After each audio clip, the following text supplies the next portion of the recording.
आज वीर लोरी पत्थर पर समाजवादी पार्टी के तत्वाधान में माननीय राष्ट्रीय अध्यक्ष अखिलेश यादव जी के निर्देश पर जो है पीडीए जन पंचायत लगाया गया जो है, जिसमें जो है बाबा साहब के सम्मान में जो है उनकी नीतियों पर जिस प्रकार से भारतीय जनता पार्टी के गृह मंत्री ने अमर्यादित और अमानवीय टिप्पणी किया था, उसको जनता तक पहुंचाने के उद्देश्य से जो है आने वाले समय में जो है ये जनता जो है वोट की चोट से जो है इन बाबा साहब के अपमान का बदला लेगी जो है।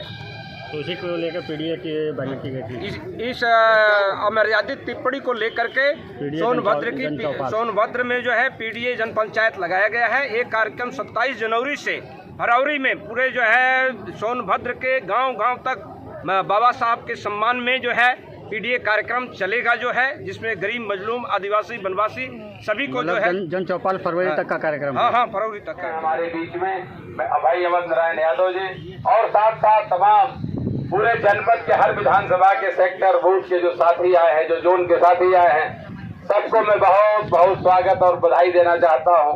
अध्यक्ष जी को बधाई देना चाहता हूं कि आज पीडीए चौपाल तो पूरे जनपद में चल ही रहा है। आज पीडीए महापंचायत का आयोजन इस मारकुंडी की धरती पर हुई है। मैं आपको बहुत बहुत बधाई देना चाहता हूं। दादा बिरलोरी के चरणों में प्रणाम करते हुए और साथियों मैं कहना चाहता हूं, बाबा भीमराव अम्बेडकर को लेकर जो सदन में अम्बेडकर कह के जो मजाक बनाने का काम भारतीय जनता पार्टी के लोगों ने किया था, उसके तहत माननीय महबूब नेता, हम सबके नेता माननीय राष्ट्रीय अध्यक्ष समाजवादी पार्टी माननीय अखिलेश यादव जी ने यह जो दिशा निर्देश दिया पूरे जनपद में महापंचायत का, इस कार्यक्रम के बड़े शानदार सुचारू रूप से संचालन कर रहे क्षमा चाहता हूँ कई बार के चेयरमैन और महामंत्री भाई कुरैशी जी, भाई केदार यादव जी, तमाम हमारे जिला पंचायत सदस्य भाई राजेंद्र जी से लेके भाई गौर जी, तमाम लोग आए, सबका बहुत बहुत स्वागत है।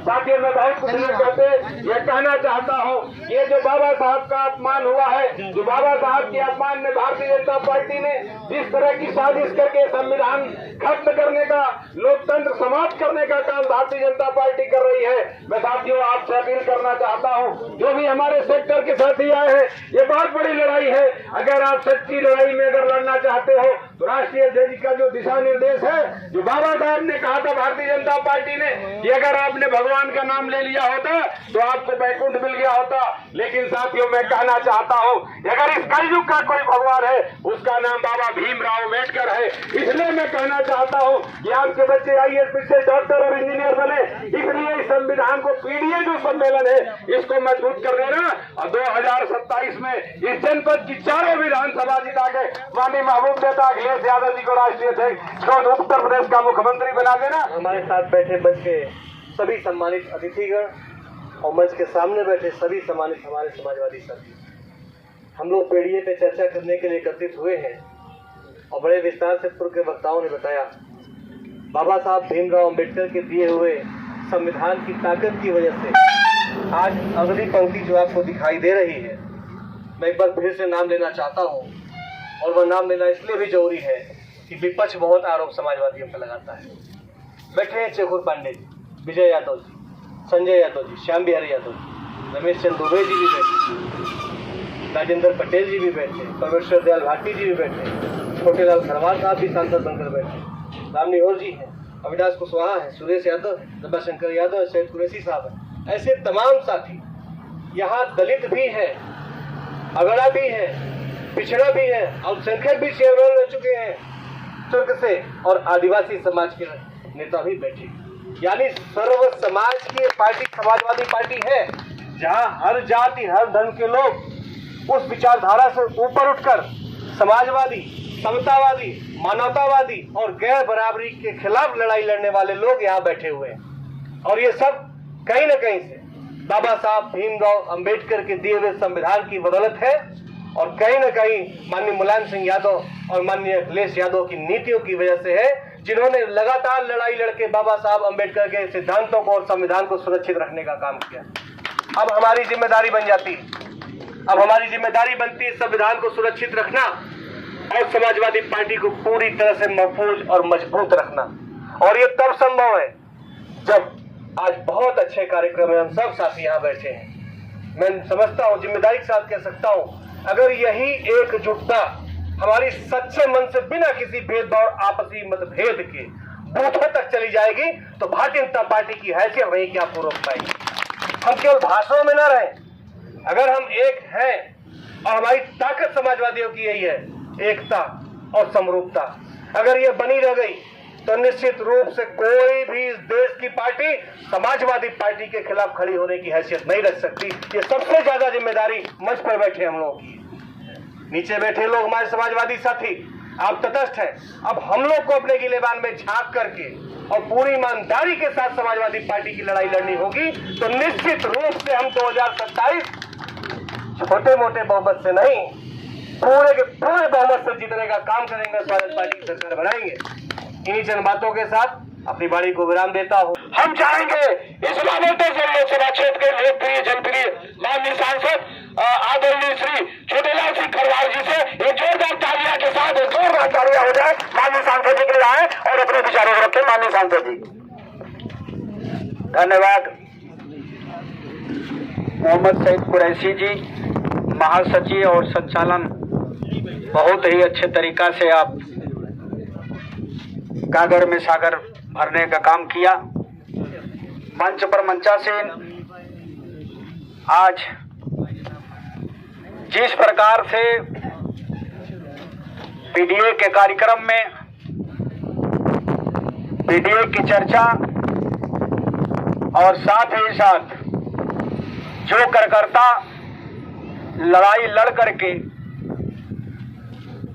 गांवों में प्रचार करके वोट पड़वाता है, हम लोगों को जिताता है, ऐसे लड़ाकू वीर कार्यकर्ताओं को सम्मान करने का काम माननीय अध्यक्ष जी के द्वारा किया गया है। बहुत अच्छा काम है। माननीय अध्यक्ष जी के नाम पर ताली हो जाए भाई। बहुत बहुत बधाई अध्यक्ष जी के। मंच पर मंचासीन इस सदर के पूर्व विधायक बड़े भाई अविनाश कुशवाहा जी, यहाँ पर मंच पर मंचासीन सुखोरावल के पूर्व विधायक बड़े भाई रमेश चंद दुबे जी, यहाँ पर मंचासीन पूर्व विधायक हम लोगों के गार्जियन चाचा राजेंद्र सिंह पटेल जी, यहाँ पर उपस्थित मंच पर मंचासीन पूर्व के विधायक हम सबके गार्जियन समान परमेश्वर दयाल जी।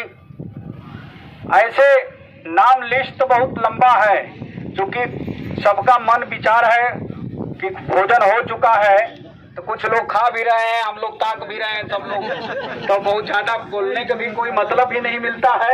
इसलिए हम जल्दी जल्दी कार सोच रहे हैं कि हो जाए। अभी जिस प्रकार से आप लोगों ने सुना, दिल्ली के चुनाव चाहे अयोध्या मिल्कीपुर के चुनाव, लोकतंत्र की हत्या,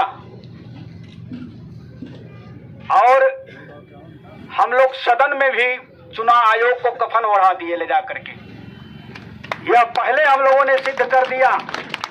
चुनाव होने के पहले से ये बेईमानी कर रहे थे भाजपा वाले लोग, चुनाव आयोग के लोग और पुलिस प्रशासन वाले। तो हम लोगों को पहले मालूम हो गया था और हम लोग सदन में विरोध भी किए कि ये चुनाव आयोग मर चुका है, इसे कफन ओढ़ा दो, जो कि मनमाही काम चल रहा है, उनकी सरकार है।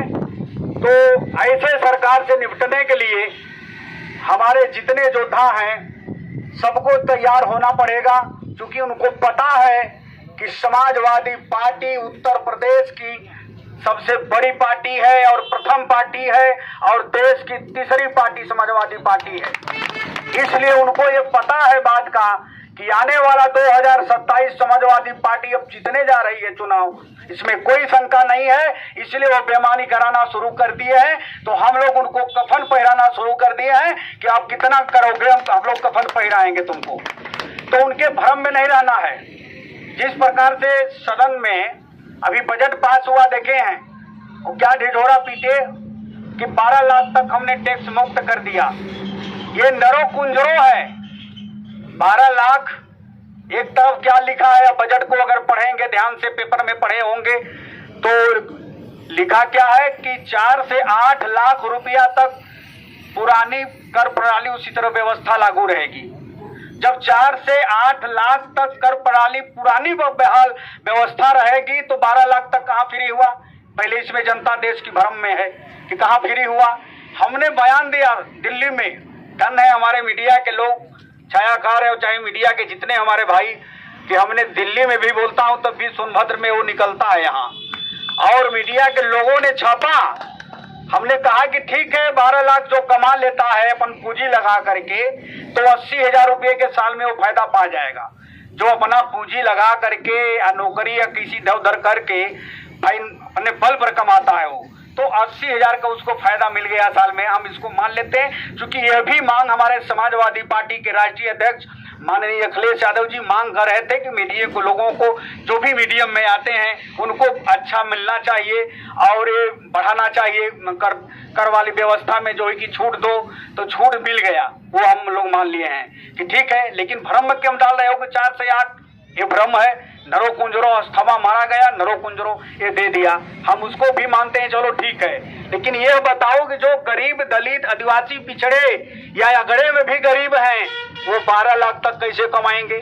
आप सभी हमारे महानुभाव अभिभावक हमारे यहाँ पर उपस्थित हैं, सबको मैं यही कहूंगा कि चट्टी चौराहे पान की दुकान पर गाँवों में अब ये चर्चा करेंगे, बूथों में चर्चा करेंगे, जाकर के बूथों पर ये बतावे ने कि गरीब लोग 12 लाख तक कमाएगा तब न उसे 80,000 का फायदा मिलेगा। तो कमाई की जरिया बताओ न, क्या दिए हो कमाने के लिए?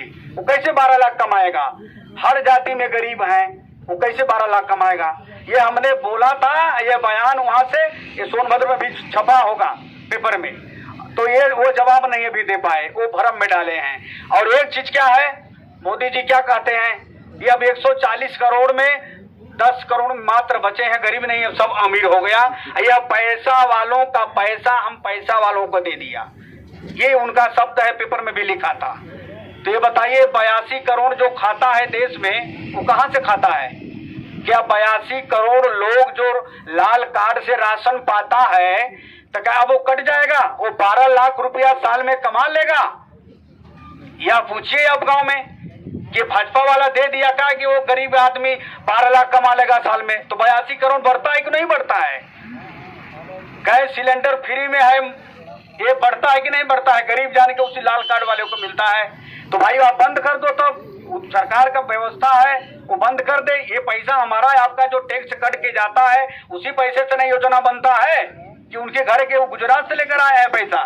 तो यह सवाल करना, ये बताना है कि आप धोखा में डाल रहे हो लोगों को, किसानों को धोखा में डाल रहे हो, युवाओं को धोखा में डाल रहे हो, गरीबों को धोखा में डाल रहे हो, महिलाओं को धोखा में डाल रहे हो। कोई ये व्यवस्था नहीं है। आपकी ये बजट है, ये हवा हवाई है और इस बजट में कोई दम नहीं है। ये जो सोन नदी का पानी आता है लिफ्ट के द्वारा, ये जो नहर जाता है इसके जरिए भिलाई बंधी में आ जाता, भिलाई के जरिए पूरे घोरावल में चला जाता। तो हम जानते कि बजट बढ़िया है। और कनहर परियोजना हमारे नेताजी के जमाने से बंधी बन के अब तैयार है, उनके जमाने का वो बंधी शुरू हुआ था, उस पर पैसा एक भी बजट नहीं है। वो नहर नहीं तैयार है, पानी नहीं किसानों को मिल रहा है, अब उस पर कोई बजट नहीं है, तो कहाँ किसानों को फायदा हुआ? तो इसलिए वो हवा हवाई बजट है। अब इधर दसौली परियोजना है नगवा के धरती पर, वो भी उसी प्रकार से है। हमने बोला था, सुझाव भी दिया था कि इस प्रकार से काम नहीं चलेगा। आप किसानों के लिए जब तक पानी नहीं मिलेगा तब तक कुछ नहीं होगा। और गरीबों के लिए अच्छा व्यवस्था आप नहीं करोगे। आप 12 लाख की चर्चा करते हो, 12 लाख आप लोन दे करके 5 साल तक उनको बिना ब्याज कर दे दो, किसान को दे दो, युवा को दे दो, गरीब आदमी के दे दो। वो अपना उस पैसे से व्यवस्था करेगा, उत्थान करेगा तो शायद कुछ कमा लेगा। अगर 5 साल तक नहीं ब्याज लोगे तब आपका बैंक का चक्कर लगाते लगाते लोग कैसे दलालों के चक्कर में कर्ज मिलता है। ये सब बात मैंने वहां बोला। यह बात आप लोगों को भी नीचे तक पहुंचानी चाहिए। ये भारतीय जनता पार्टी के लोग बताइए कि ऐसे बेईमानी करके चुनाव जीतते हैं और बोलेंगे कि गरीबों को हमने व्यवस्था कर दिया, लेकिन कुछ करते नहीं है। इसलिए बोलने का बहुत कुछ मन है, सब मैं लिखा हूं बजट का, लेकिन बोल नहीं रहा हूं। कभी मौका मिलेगा बताऊंगा सारी बात। अब चूंकि कार्यक्रम आगे और जाना है, अभी 10,000 लोगों का भीड़ है यहाँ पर नई बाजार में। वहाँ कार्यक्रम एक बहुत बड़ा है, मुझे जाना है, वहाँ भी मैं मुख्य अतिथि हूँ, तो इसलिए मैं जल्दी हूँ। आप सबके नमस्कार प्रणाम करते हुए इधर कुर्सी पर बैठे सभी लोग हमारे अभिभावक हैं, इधर अगल बगल बैठे लोग सभी हमारे नौजवान साथी, सबको मैं हार्दिक अभिनंदन वंदन करते हुए आए। वो तो हम अपने अथुए पे बनाए थे भाई, हम बजट पर ही अपने लिखे थे हमने। हम वो तो बात बोलते हैं जब उसका बारी आ जाती है नेता सुभाष चंद्र बोस की, तो ऊपर हम बोली देते हैं, लेकिन उतना समय नहीं है। तो हमने लिखा था कि सभी गरीबों को बजट दिलवाना पड़ेगा। हमारे महामंत्री जी ने कहा तो हमने याद आ गया कि भाई तब ठीक है, हमने खोजा इसमें, तो हमने लिखा कि सभी गरीबों को बजट दिलवाना पड़ेगा, हवाई बजट भगाना पड़ेगा। अगर चाहिए न्याय की व्यवस्था तो गरीबों के सब्सिडी पर 12 लाख तक लोन दिलवाना पड़ेगा, 12 लाख तक लोन दिलवाना पड़ेगा। ऐसी हवाई आपका जो बजट है उसको भगाना पड़ेगा। जय भीम, जय समाजवाद, जय अखिलेश यादव। धन्यवाद। एक जोरदार तालियां बजा के सांसद जी का स्वागत करिए।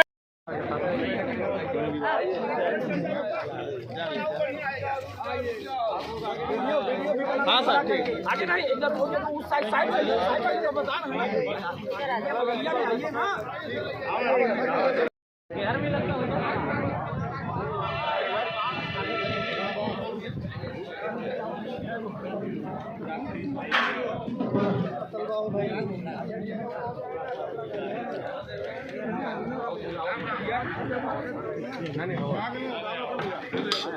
अरे आप समझी को ऐसे कैसे भूल जाएंगे भैया।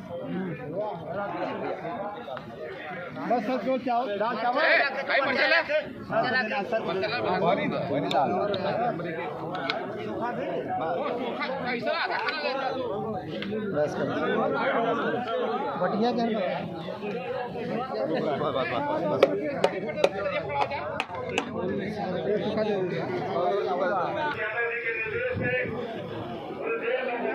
और वाला ले ले तब ना।